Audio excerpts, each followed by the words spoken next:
आवश्यकता क्यों पड़ी? बहुत दिनों से हमारे मेहदावल विधानसभा का जो हमारा एक कछार क्षेत्र है, यहाँ की जनता को जनप्रतिनिधियों से मिलने के लिए बहुत दूर तक चलना पड़ता था।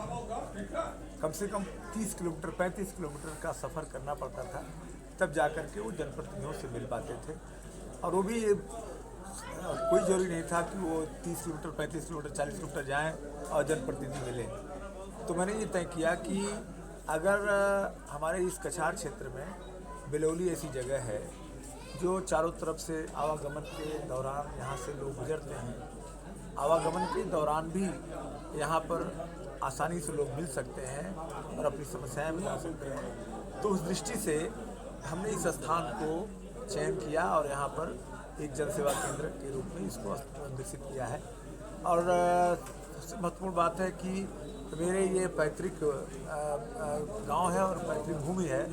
तो मुझे इसके लिए कोई कठिनाई नहीं आई। और चुनाव आ गया था, तो इस कारण से तीव्र गति से इसका निर्माण करके और आदरणीय सांसद जी के इस चुनाव के लिए माननीय मोदी जी को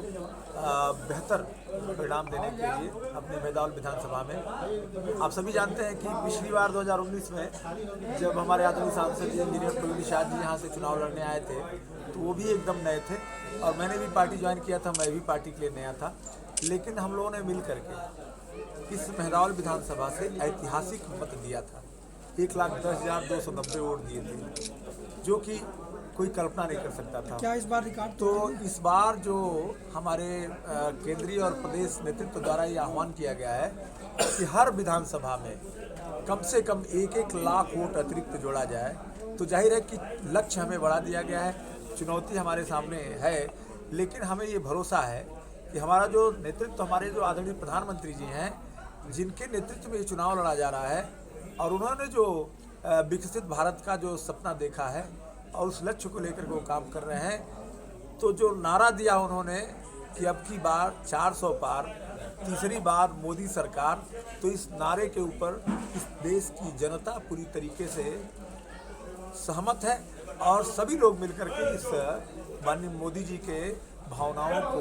साकार रूप देने के लिए तत्पर हैं। इस छत के नीचे किस किस तरह की सुविधाएं उपलब्ध होंगी नेताजी? देखिए, यहाँ पर मैं इस क्षेत्र के जितने भी हमारी विधानसभा के लोग हैं, उनकी समस्याएं जिस प्रकार की आती हैं,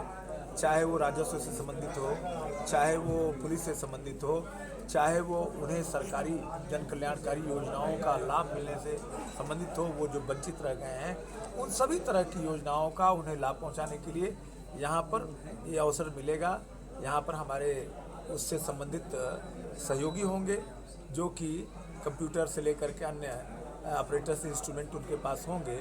और उसके माध्यम से क्षेत्रीय जनता की समस्याओं का समाधान करने का निरंतर कार्य करेंगे। ठीक, धन्यवाद।